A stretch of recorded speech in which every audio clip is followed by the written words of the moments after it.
सुनेंगे हलछठ व्रत कथा, जो इस प्रकार है। एक नगर में दो स्त्रियां रहती थीं। दोनों एक ही परिवार की थीं और रिश्ते में देवरानी जेठानी लगती थीं। देवरानी का नाम सलोनी था, जो बड़ी ही नेक, सदाचारणी तथा दयालु थीं, और जेठानी का नाम तारा था। वह स्वभाव से ही बड़ी ही दुष्ट थीं। एक बार दोनों ने हलछठ का व्रत किया। विधि पूर्वक पूजन इत्यादि के बाद शाम को दोनों भोजन के लिए थालियां परोसकर ठंडी होने के लिए रखकर बाहर जा बैठीं। उस दिन सलोनी ने खीर तथा तारा ने महेरी बनाई थी। अचानक दो कुत्ते उनके घर में घुसे और भोजन खाने लगे।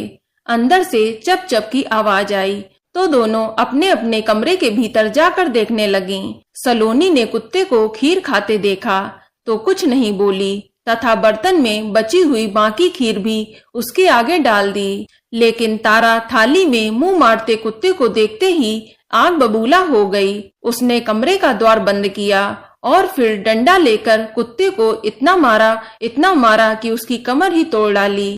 कुत्ता अधमरा होकर जैसे तैसे जान बचाकर वहां से भागा। दोनों कुत्ते जब बाहर मिले तो एक दूसरे का हाल पूछने लगे। जो कुत्ता सलोनी के यहाँ गया था वह बोला, मैं जिसके कक्ष में गया था वह स्त्री तो बड़ी ही भली है। मुझे खीर खाते देखकर भी उसने कुछ नहीं कहा, बल्कि बर्तन में खीर खत्म हो जाने के बाद उसने उसमें और खीर डाल दी ताकि मैं भर पेट खा सकूं। उसने तो मेरी आत्मा ही तृप्त कर दी। मैं उसे बार बार आशीर्वाद दे रहा हूँ। मेरी तो ईश्वर से यही कामना है कि मरने के बाद मैं उसी का पुत्र बनूं और जीवन भर उसकी सेवा करके इस ऋण को चुकाता रहूं। जिस प्रकार उसने मेरी आत्मा को तृप्त किया है, उसी प्रकार मैं उसकी आत्मा को तृप्त और प्रसन्न करना चाहता हूँ। अब तुम बताओ कि तुम्हारे साथ क्या बीती। लगता है तुम्हारी तो वहां खूब पिटाई हुई है। तब दूसरा कुत्ता बड़े ही दुखी स्वर से बोला, तुम्हारा अनुमान ठीक है। आज से पहले मेरी ऐसी दुर्गति कभी नहीं हुई थी। पहले तो थाली में मुंह मारते ही सारा जबड़ा हिल गया।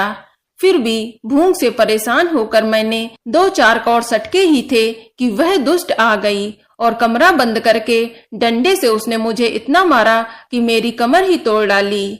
मैं तो ईश्वर से यही निवेदन करता हूँ कि अगले जन्म में मैं उसका पुत्र बनकर उससे बदला चुकाऊं। जैसे उसने मार मार के मेरी कमर तोड़ी है, वैसे ही भीतरी मार से मैं भी उसका हृदय और कमर तोड़ डालूं। कहते हैं कि बेजुबान की बद्दुआ बहुत बुरी होती है। इसे दैव योग ही कहा जाएगा। कि दूसरा कुत्ता शीघ्र ही मर गया और मरकर उसने तारा के घर में ही पुत्र रूप में जन्म लिया। पुत्र रत्न पाकर तारा बहुत खुश हुई। पुत्र को लेकर उसने अपने मन में बड़े बड़े मंसूबे बांध लिए। मगर दूसरे दिन ही जब घर में हलषष्ठी का पूजन हो रहा था, तब वह लड़का मर गया।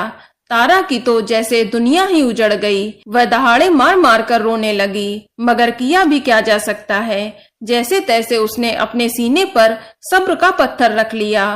फिर तो हर वर्ष उसके लड़का होता और हलषष्ठी के दिन मर जाता। जब 3-4 बार ऐसा हुआ तो तारा को इस पर कुछ संदेह हुआ कि आखिर मेरा लड़का हलषष्ठी के दिन ही क्यों मरता है। फिर एक रात सपने में उसे वही कुत्ता दिखाई दिया। उसने कहा कि मैं ही बार बार तेरा पुत्र होकर मृत्यु को प्राप्त हो रहा हूँ। तूने मेरे साथ जो व्यवहार किया था, मैं उसी का बदला चुका रहा हूँ। तारा बहुत दुखी हुई और उसने अपने किए का प्रायश्चित करने का उपाय पूछा। तब उस कुत्ते ने बताया कि अब से हलछठ के व्रत में हल से जुता हुआ अन्न तथा गाय का दूध दही न खाना, होली की भुनी हुई बाल तथा होली की धूल आदि हलछठ पूजा में चढ़ाना। तब कहीं मैं तेरे घर में आकर जीवित रहूंगा। पूजा के समय यदि तारक गण छिटके तो तू समझना कि अब मैं यहाँ जीवित रहूंगा।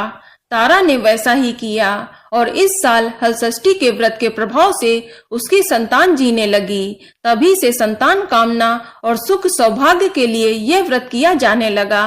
तो बोलो हलषष्ठी माता की जय। तो दोस्तों, यह जानकारी आपको अच्छी लगी तो कमेंट में जय माता दी जरूर लिखें और अगर आपका कोई सवाल हो तो उसे